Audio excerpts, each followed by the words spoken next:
All right, we're going to go ahead and call the City Commission meeting to order. We'll start with the Pledge of Allegiance.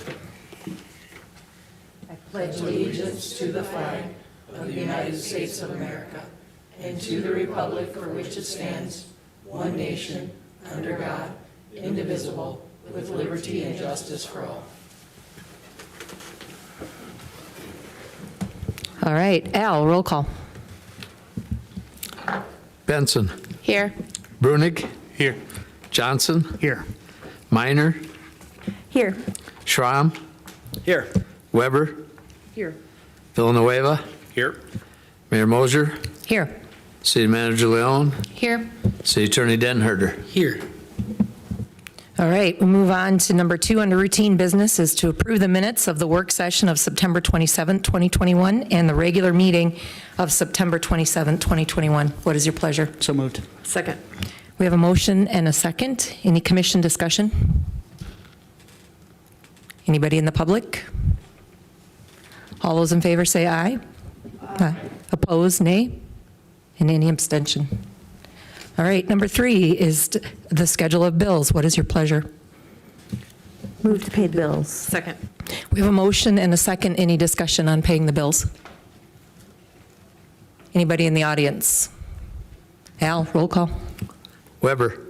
Aye. Villanueva. Aye. Benson. Aye. Brunig. Aye. Johnson. Aye. Minor. Aye. Schramm. Aye. Mayor Mosier.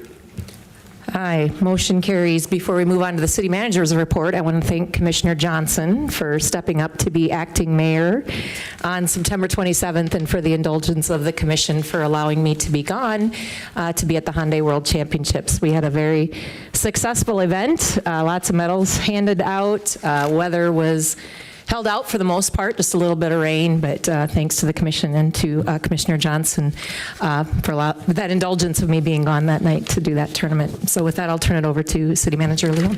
Thank you, Honorable Mayor, members of the Commission and public. A few things for you this evening.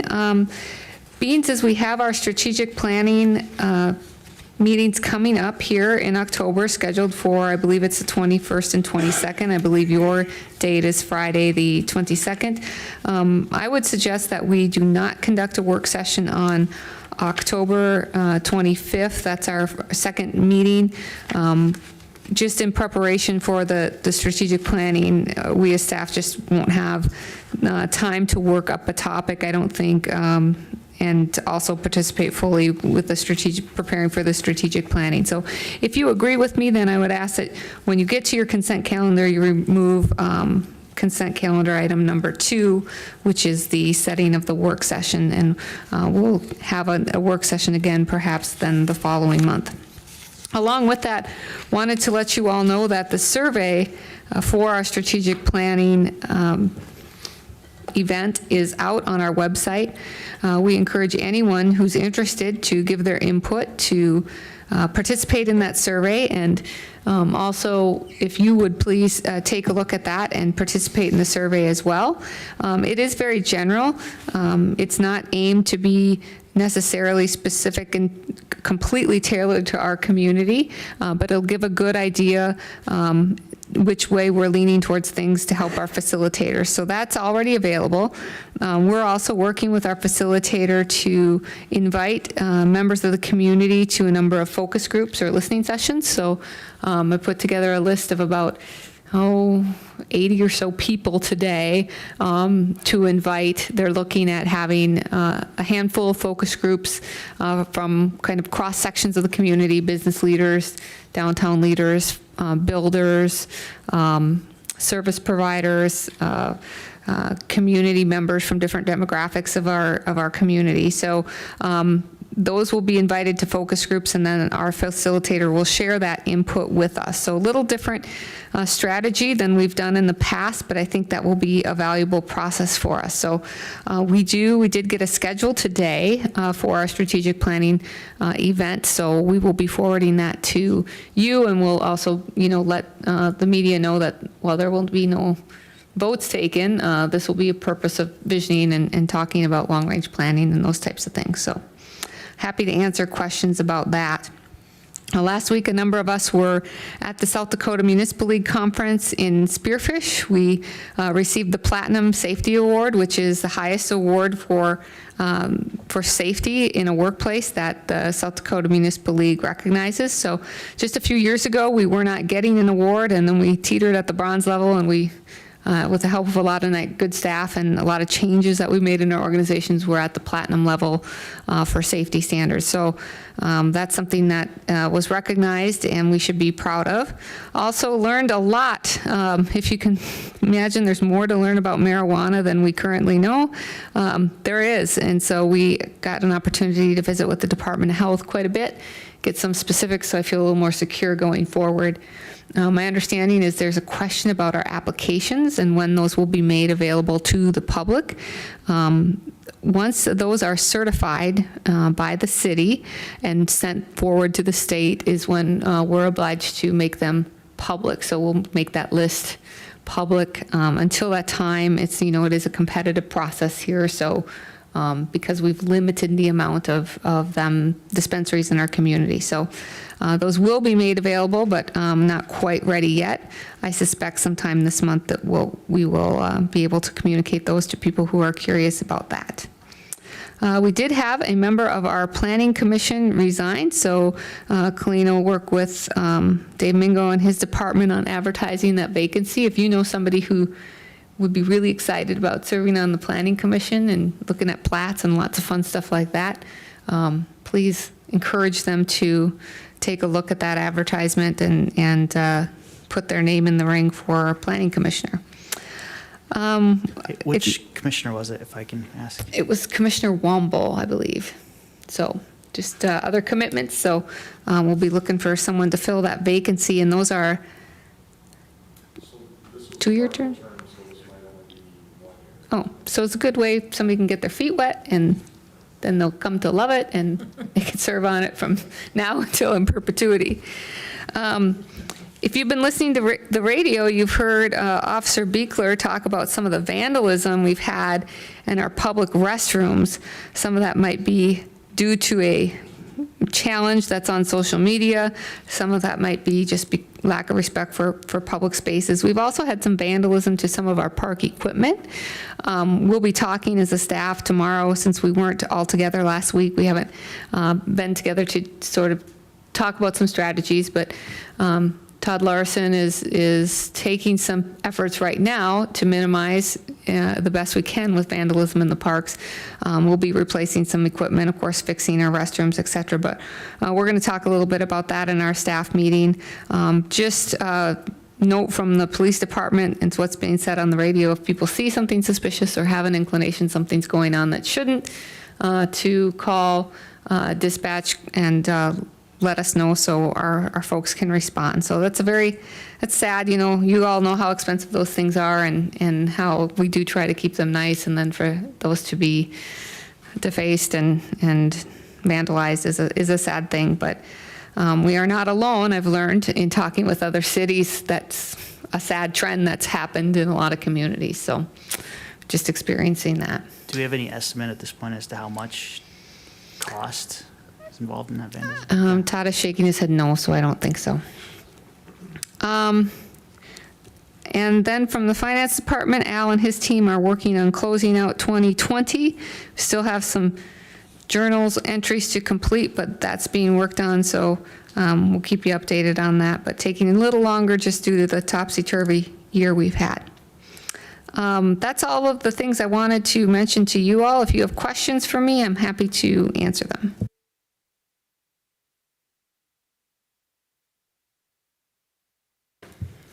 All right, seeing no questions, thank you for that report. We'll move on to public appearances. Now is the time and the place for the public to appear in front of the commission on something that is not on the agenda this evening. All right, seeing no movement, we'll move on to the consent agenda. Number 1 is approving the current volunteer firefighter list. This is consideration of Memorandum 21-204 regarding approving the current list of volunteer firefighters per the workers' compensation and SDCL requirements. There were 48 members listed in your packet. Number 2, we are going to go ahead and remove the work session for October 25th and table that until November. So then number 3 would be a meeting date change. I don't know, City Manager Leon, if you want to bring that up before we Yes, move I'm forward. sorry, I didn't take a look at my calendar here, but Colleen reminded me that we only have a handful of meetings left for the rest of the year, if you can imagine that. And so our last meeting in December, we've typically changed the date. So if we're going by our schedule, our meeting dates should be the 13th and the 27th.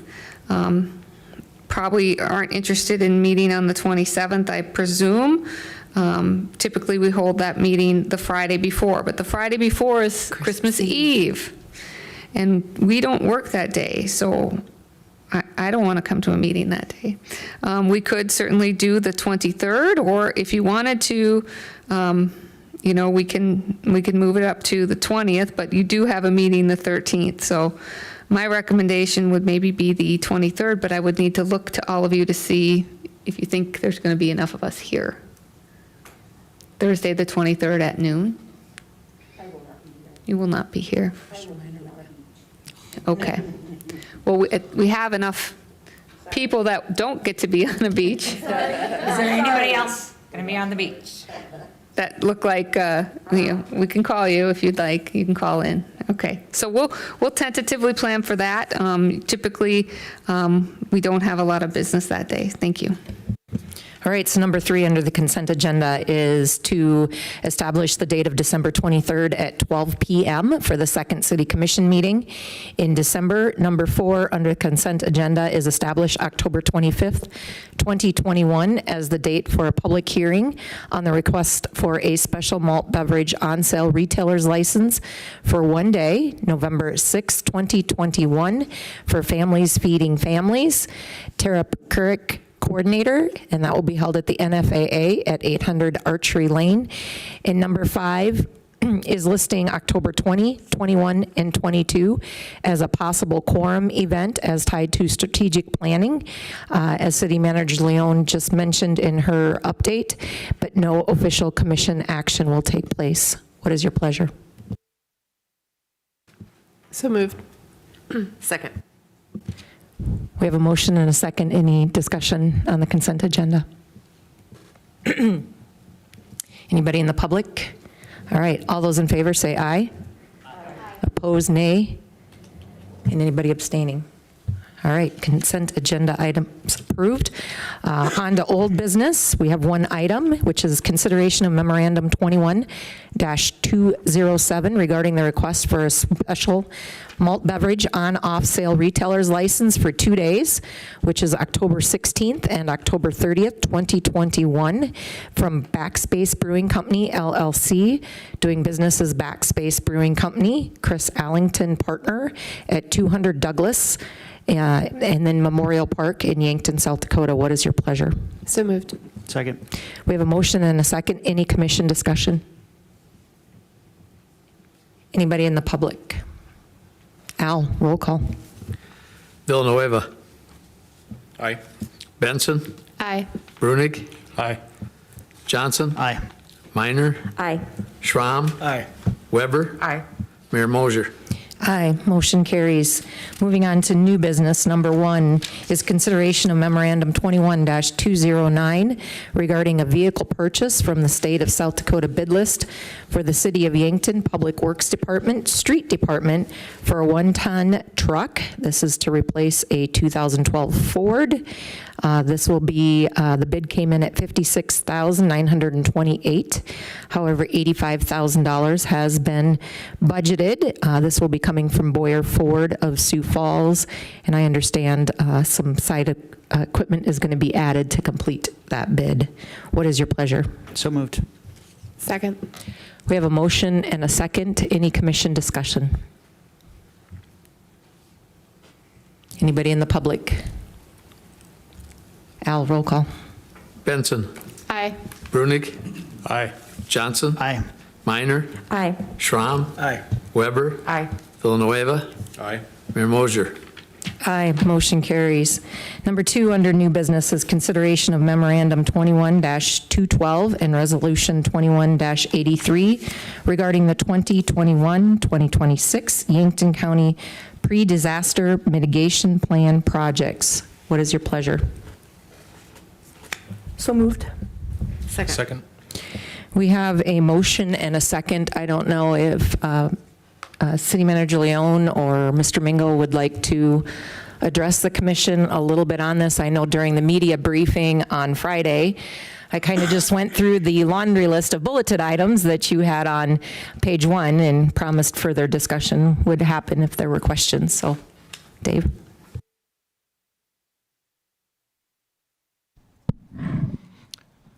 Sure. Every 5 years, Yankton County and other counties in the state go through what's called a preparation of a 5-year pre-disaster mitigation plan.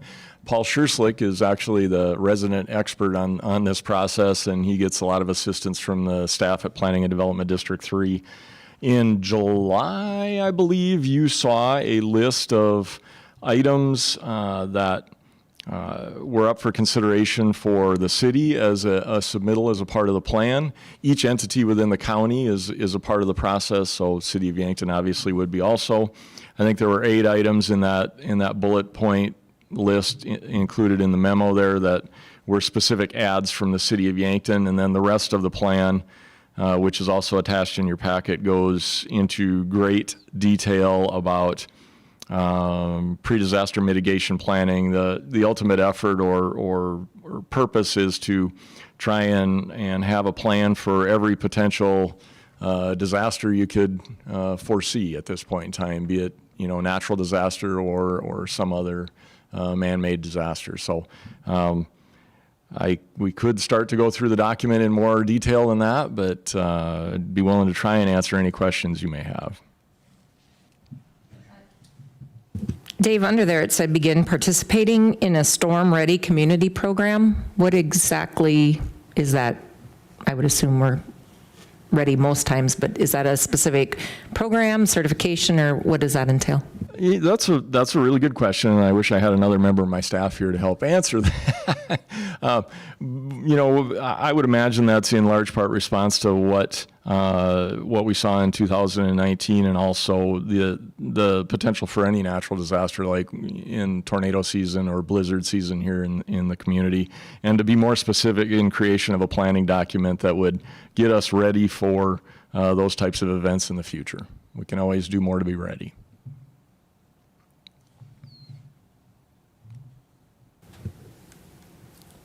Any other discussion from the commission? I would just like to say, I don't think you intended for this to be fascinating, but I was fascinated by the list, the comprehensive list of events, and to go through and see, when you look at the events that have occurred, and to go through and look and see the actual numbers, the amount of financial damage. It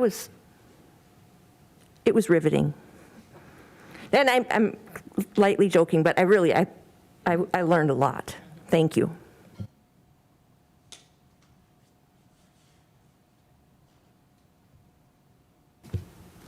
Anybody else? Right, anybody in the public? All right, Al, roll call. Brunig, Aye. Johnson, Aye. Minor, Aye. Schramm, Aye. Weber, Aye. Villanueva, Aye. Benson, Aye. Mayor Mosher. Aye, motion carries. Number 3 under new business is consideration of Memorandum 21-211 regarding a shared water service line at 314 West 4th Street. What is your pleasure? So moved. Second. We have a motion and a second. I understand this is a special circumstance that is being requested of the city. This is not a usual request. Yeah, that's correct. You'll hear staff on any of these sorts of similar occasions around the community do our best to try to never get to a point where we have the commission considering a resolution for a shared agreement. There are tools to create in the beginning of a new development and to work through where you have some shared services on multiple family housing developments or on multiple commercial occupancy sorts of developments. And we can handle those through the initial development process. Every once in a great while, you end up with a situation like this where we have an older building that's owned by two different people, and there's only one water service line going to it. And for decades, they've just, worked it out amongst themselves and only had one meter, and somebody gives somebody else, a few dollars here or there to cover the water going to their building. Well, these folks are at a point where that's not really functional anymore because there's going to be some ownership transitions. So they came in to attempt to figure out what it would take to split services. Our first response is always, well, you should each install an individual service line out to the main. In this case, that's not very practical because the water main is a half a block away and under a state highway that was just reconstructed not too long ago. So it makes little sense in this specific instance to do that. So this is, I think, one of the very, very few times you'll see this request forwarded to this point from staff. But under the circumstances, staff is recommending approval. And it's my understanding they've legally worked this out, correct? Correct. They've actually created an easement document that contractually binds themselves and the heirs to their property, successors of their in ownership, to make sure that the city is protected and them and any future owners understand their full responsibility for the private service line. All right. Further commission discussion? So what kind of liability does this provide for us then? So the easement document that they created and agreed to on their own removes us from that liability, and that was one of the keys to getting staff to agree to bring this to this point, was to take the city out of the picture and make sure that everybody understands that it is a private service line. You end up in situations where if the service line goes bad and it goes to more than one customer, that feels like a public main, and it's not in this case. So we needed to make sure to have a document that stipulated that and removes the city from any obligation or expenses associated with its eventual replacement. Other questions? Anybody from the public? Al, roll call. Johnson. Aye. Minor. Aye. Schramm. Aye. Weber. Aye. Villanueva. Aye. Benson. Aye. Brunig. Aye. Mayor Moser. Aye, motion carries. Number 4 under new business is consideration of Memorandum 21-210 regarding a Marne Creek area property donation to the city of Yankton from Mr. Kyle Kelly. What is your pleasure? So moved. Second? We have a motion and a second, and Mr. Mingo is still at the mic, so you want to walk us through what this means for the city and its acquisition. Yeah, this is very good news and a great example of a public and private partnership working to benefit both ends of the spectrum here. We have a private landowner who's willing to donate 2.28 acres of Marne Creek area property to the city. Well, how does that benefit the city? That benefits the city by allowing us to continue with our Greenbelt Corridor project, and which is extremely critical to maintaining our stormwater management practices throughout the community. It also provides us with the opportunity at some point in time, if so desired, to create an additional section of the Aldbrokaw Trail. That's not budgeted at this point, but it provides that opportunity. And what does it do for the property owner? Well, it relieves them of the liability and responsibility of owning a stormwater management facility that's serving the entire community, basically. And we, in working with Mr. Kelly, we came up with a contractual arrangement through the deed process where he'll actually be able to continue to count that property as area for the entirety of his lot for development purposes on the southwest section of it. This property is located north of 23rd Street and east of Green Street. And if you've driven by it up on Green Street, you look across there and you notice there's been some busy beavers in the neighborhood, and there's a number of things that need to be need to be maintained in there, and this relieves the private owner from having to do that, rightfully so, in this case, considering what the creek does for the community. So it's a win-win, and we're very thankful that Mr. Kelly agreed to just donate the property.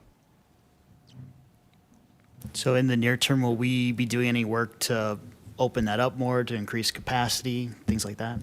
So as staff hours permit, winter is typically a good time to do creek maintenance sorts of things when the flows are low. And I'm not looking over my left shoulder right now to see if Adam is moaning or groaning, but good. So that's typically the plan on these creek projects is to get in there in the winter during low flows and do some cleanup. There's some things that should be addressed as soon as we have the capability to do so. I see we've also drawn up a proclamation of appreciation, which I think is appropriate in this case. So thank you to staff for having the foresight to do that.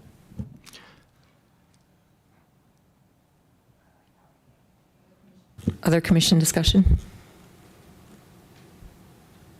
Anybody in the public? Al, roll call. Minor, Aye. Schramm, Aye. Weber, Aye. Villanueva, Aye. Benson, Aye. Brunig, Aye. Johnson, Aye. Mayor Moser. Aye, motion carries. Number 5, under new business, is consideration of Memorandum 21-208 regarding Resolution 21-80 for city surplus of property. This allows the city to sell, trade, donate, or destroy miscellaneous items, and I believe there were 24 items in the commission packet from various departments across the city. What is your pleasure? So moved. Second. We have a motion and a second. Any commission discussion on this? Anybody in the public? Al, roll call. Schramm, Aye. Weber, Aye. Villanueva, Aye. Benson, Aye. Brunig, Aye. Johnson, Aye. Minor, Aye. Mayor Moser. Aye, motion carries. Number 5 is other business, and there is no other business in front of the city commission tonight. So I will ask for an adjournment into executive session to discuss contractual litigation and personnel matters under SDCL 1-25-2. So moved. Second. We have a motion and a second. All those in favor say aye. Aye. Opposed, nay.